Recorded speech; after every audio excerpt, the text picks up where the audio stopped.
Buenos días, mi nombre es Patricia Paredes Espinosa, soy docente de la Universidad Científica de Pediatría. Vamos a hacer la valoración inicial, la aproximación diagnóstica con la anamnesis, el examen físico, y luego presentaremos las patologías más relevantes a modo de casos clínicos. Entonces, a manera de introducción, hay que saber por qué es importante el abordaje de este tema en pediatría. Las infecciones respiratorias agudas en pediatría, según la Organización Mundial de la Salud, son la principal causa de morbimortalidad en los niños menores de 5 años. Por eso es importante el abordaje de este tema. Y también saber por qué es la principal causa de morbimortalidad en esta edad, ¿no? Los factores de riesgo que podrían asociar mayor severidad a una infección respiratoria aguda en un niño podrían ser que el niño haya nacido con bajo peso al nacer, un niño que ya tenga un diagnóstico de malnutrición con desnutrición moderada o severa, que esté en una situación de inadecuada condición de atención médica de salud, que su acceso a los servicios de salud sea limitado, como es la realidad de muchos lugares en nuestro país, o que también tenga bajos niveles de inmunización. Sabemos que muchas veces los esquemas de inmunización, a pesar de todo el esfuerzo que se realiza en cada centro de salud, no siempre se llega a la meta, ¿no? Entonces, todos estos factores de riesgo que implicaría que un niño esté vulnerable a que esta infección respiratoria aguda pueda ser de mayor severidad, debemos buscarlo en nuestra anamnesis para poder tener, digamos, una señal de alerta frente a ese paciente. Lo principal y lo inicial, digamos, que hacemos en nuestra valoración con un niño que viene a nuestra consulta con una infección respiratoria aguda es realizar nuestro triángulo de evaluación pediátrica. Y aquí recordaremos qué implica esa valoración del triángulo de la evaluación pediátrica. Y aborda 3 aspectos, ¿no? Cuando entra un niño a la emergencia o a la consulta, deberíamos de, solamente haciendo la ectoscopía del paciente, poder tener una conclusión de la valoración inicial de ese niño. ¿Cuáles son estos 3 aspectos que debemos de tener en cuenta? En primer lugar, ¿cómo es la apariencia de ese niño, ¿no? ¿Cuáles son los aspectos que vamos a tener en cuenta cuando vamos a valorar la apariencia en el triángulo de evaluación pediátrica?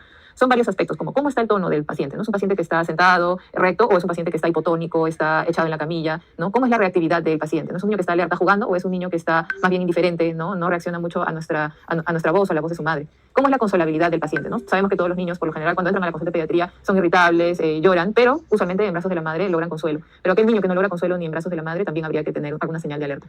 ¿Cómo es la mirada del paciente? ¿No? Si es una mirada perdida, si conecta con la de la mamá. ¿Y cómo es el llanto? Si es un llanto enérgico o si es un llanto débil, o si es un niño más grande, ¿cómo es el lenguaje del paciente? El segundo aspecto que debemos de valorar en el triángulo de evaluación pediátrica es el aspecto de la respiración, ¿no? El paciente tiene una respiración rápida, viéndolo en reposo, tiene una respiración rápida, lo notamos agitado. ¿Cómo es su patrón respiratorio? Si es superficial, ¿no? Si está usando músculos accesorios, lo que llamamos tirajes. Si ya notamos aleteo nasal. ¿Cómo es la postura del tronco y cuello de ese paciente? Quizás tiene, por ejemplo, una postura en trípode, ¿no? Importante cuando sospechamos obstrucción de vía aérea superior, por ejemplo. O si también en estado de reposo ya percibimos algún ruido respiratorio anormal, como vamos a ver más adelante. El tercer aspecto que debemos de evaluar en nuestro triángulo de evaluación pediátrica es la circulación. ¿Y dónde vamos a ir a valorar este aspecto? En el color de la piel, básicamente, ¿no?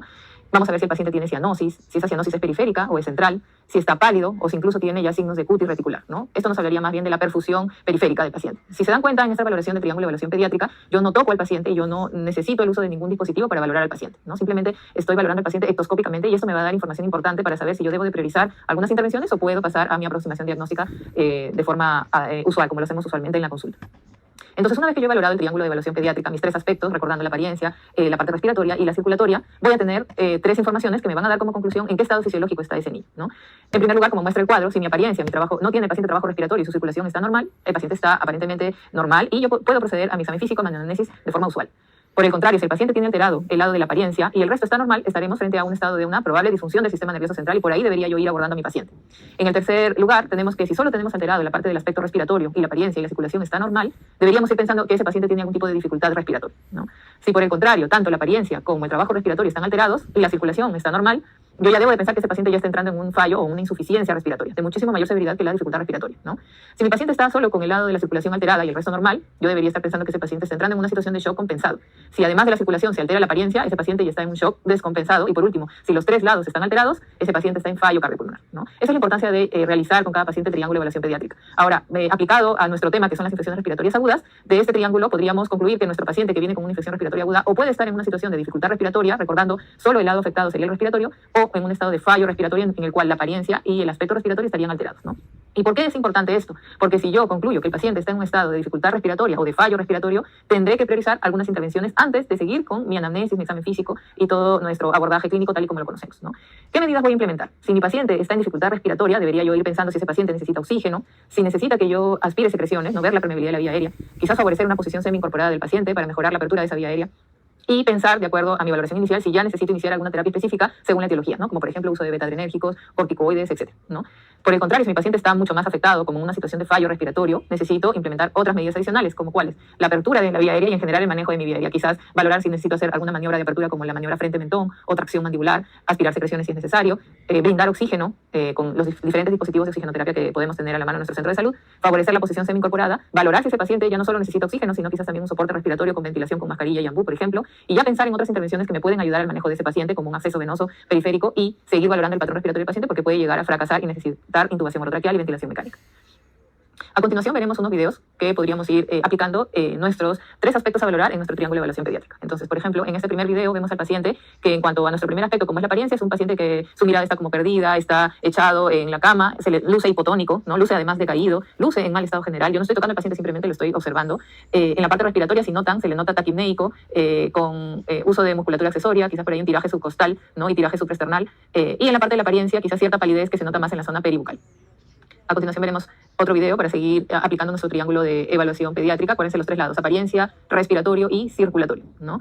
Siempre intentamos ver primero la apariencia. Por ejemplo, este niño al inicio está conectando con su madre, no luce hipotónico, parece que se conecta con el medio, ¿no? Y si logramos escuchar, tiene un ruido respiratorio anormal en estado de reposo, ¿no? Este otro niño, por lo demás, sí tiene una mirada como perdida, no parece que conectara con su madre, ¿no? Luce hipotónico, luce irritable, por momentos está molesto, irritable, incómodo, ¿no? Y en la parte respiratoria sí notamos claramente ciertos signos de dificultad respiratoria, como el tiraje supraesternal, el subcostal, y en la parte circulatoria lo vemos pálido. Además, en la parte respiratoria podemos escuchar un ruido que el paciente emite en reposo, ¿no?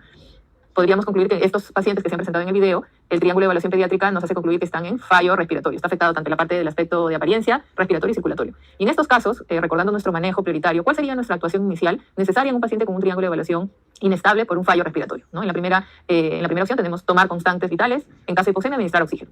En la segunda opción tenemos tomar constantes, aperturar vía aérea, administrar oxígeno, canalizar vía periférica y valorar soporte respiratorio. En el C tenemos quizás tomarle una radiografía de tórax, solicitarle una radiografía de tórax o incluso una gasometría capilar, o ya iniciar con alguna terapia específica como nebulización con broncodilatadores, ¿no? Según nuestras medidas a implementar en un triángulo de evaluación pediátrica con una conclusión de que el paciente está en fallo respiratorio, deberíamos de realizar la opción C: tomar constantes, en caso de hipoxemia administrar oxígeno como en la primera opción, pero además aperturar la vía aérea, ya prepararme para canalizar vía periférica porque probablemente ese niño necesite algún tratamiento también intravenoso, y valorar constantemente si va a necesitar ya no solo oxígeno sino un soporte ventilatorio, ¿no? Entonces, si se dan cuenta, esta valoración inicial de nuestro triángulo de evaluación pediátrica nos va a ayudar a priorizar y poder estabilizar de forma más rápida a un paciente que llega o en dificultad respiratoria o en fallo respiratorio para poder seguir luego posteriormente con nuestra anamnesis y nuestro examen físico. Hasta aquí sería la primera parte, nos vemos en la segunda parte del tema. Buenos días, mi nombre es Patricia Paredes y a continuación seguiremos con la segunda parte del tema de infecciones respiratorias agudas en pediatría. Como ya habíamos visto en la primera parte, era la valoración inicial con nuestro triángulo de evaluación pediátrica, y si eso ya ha sido valorado inicialmente y el paciente ha sido estabilizado, si ese fuera el caso, podríamos seguir con esta segunda parte, que es la anamnesis y el examen físico dirigido a un paciente que viene por síntomas respiratorios. En cuanto a la anamnesis, quizás aquí recordar nuestra semiología, ¿no? Y dirigido a un paciente que viene por una infección respiratoria aguda pediátrico, siempre empezamos por los síntomas guías, ¿no? Y quizás uno de los síntomas más característicos es la tos. Recordar nuestra semiología en cuanto a la tos, preguntar si es a predominio matutino, si es a predominio nocturno, si es intermitente, si es en salvas, si emite algún ruido al respirar o al toser, si esa tos es seca, si es productiva. Eso nos ayudaría mucho para llegar a nuestra aproximación diagnóstica. Otro síntoma guía es preguntarle a la mamá si ha notado si el niño hace algún ruido al respirar, ¿no? Quizás por ahí las mamás nos pueden referir que han notado algún tipo de silbido o sibilante o algún ruido cuando tose, o la tos llamada de perruna o de perro, la tos metálica, ¿no? Que nos ayudarían a ir encaminando nuestro diagnóstico, ¿no? Se asocia o no fiebre, ¿no? No en todas las infecciones respiratorias agudas vamos a asociar fiebre, pero en caso lo fuera, deberíamos saber si es una sensación de alza térmica solamente o ha cuantificado la fiebre. Y importante saber también en la anamnesis si asocia o no signos de dificultad respiratoria. Les solemos preguntar a las mamás si notan que el paciente está más agitado en reposo, si le cuesta hablar, si es lactante, si le cuesta lactar, ¿no? Si tiene que interrumpir la lactancia para mejorar su patrón respiratorio, o si ha notado quizás si se le hunde al respirar por debajo de las costillas o encima también de las costillas o encima del esternón a nivel del cuello, ¿no? Esos son los signos que nos puede referir la mamá y que podemos interpretar como signos de dificultad respiratoria. En cuanto a la forma de inicio, también es importante saber, ¿no? El tiempo de enfermedad para poder establecer si es una enfermedad aguda, subaguda o crónica.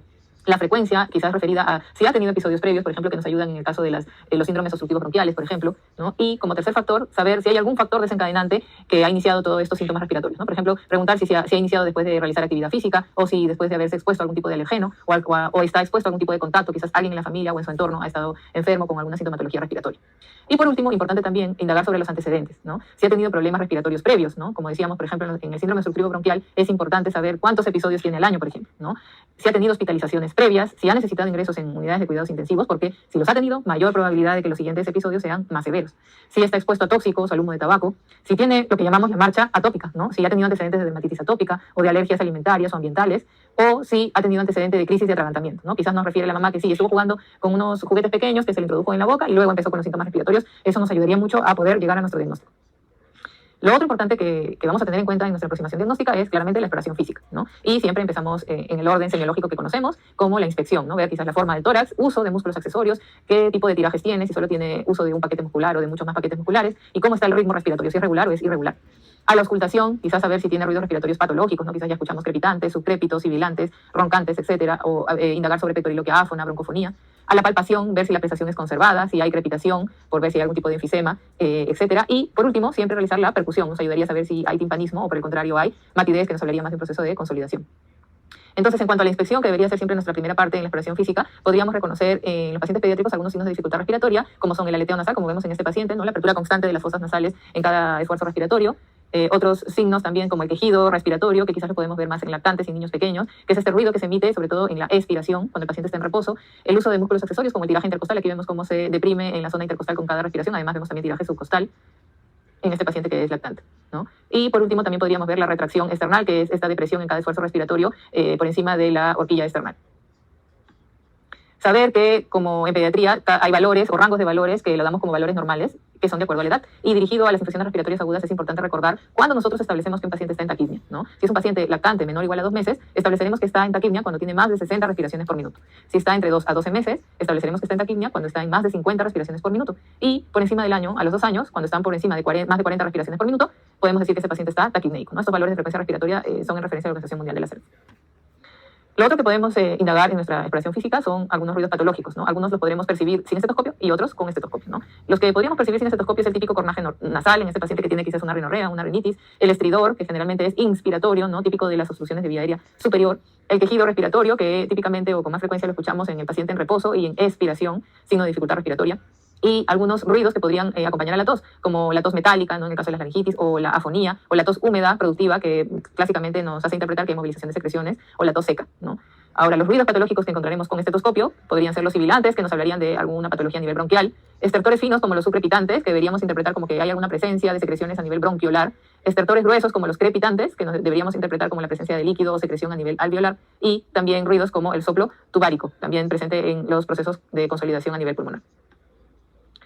Un ejemplo de estos ruidos patológicos es la tos metálica, el estridor inspiratorio, que clásicamente lo encontramos en patologías de obstrucción de vía aérea superior como la laringitis. En cuanto a las escalas de gravedad, para poder saber si mi paciente está en una dificultad respiratoria leve, moderada o grave, tenemos varias escalas de gravedad según la patología respiratoria en pediatría. Quizás una de las escalas que se usa con mayor frecuencia es la escala de Silverman-Anderson. Esta la aplicamos para recién nacidos y lactantes. Los criterios que incluye la escala de Silverman son el quejido expiratorio, si el paciente tiene aleteo nasal, si tiene retracción subsifoidea, si tiene también tiraje intercostal y si presenta movimientos tóraco-abdominales o la disociación tóraco-abdominal, que son estos movimientos asincrónicos entre el tórax y el abdomen que se dan en los pacientes con dificultad respiratoria. De acuerdo a estos criterios, podremos puntuar en 0, 1 y 2, si es 0, si es que no lo presenta, 1, si es que su intensidad es mínima, y 2, si es mucho más intensa la presencia de ese aspecto o criterio. Al finalizar nuestra valoración deberemos hacer una sumatoria del puntaje total, y si mi puntaje está por debajo de 4, puedo decir que mi paciente está en una dificultad respiratoria leve. Si está entre 4 a 6, puedo decir que está en una dificultad respiratoria moderada. Y si está por encima de 6, está en una dificultad respiratoria grave. ¿Y esto para qué me sirve? Me sirve para saber si este paciente necesita o no algún otro tipo de maniobra o de soporte respiratorio, ¿no? Y también me ayuda a saber la evolución del paciente. Ahora vamos a visualizar unos videos para poder aplicar los criterios de las escalas de gravedad de dificultad respiratoria, como es la escala de Silverman-Anderson. En este primer video podemos ver un lactante que claramente tiene signos de aleteo nasal, tiraje subcostal, también tiene disociación tóraco-abdominal, tiene asincronía en los movimientos del tórax y del abdomen. Y en este segundo video es un niño más grande, de aproximadamente unos 3-4 años, que claramente tiene uso de musculatura accesoria, ¿no? Tiraje subcostal, supraesternal, tiraje intercostal y también disociación tóraco-abdominal. Hasta aquí hemos revisado todo lo que vendría a ser la aproximación diagnóstica dirigida a un paciente pediátrico que viene por una infección respiratoria aguda. Gracias.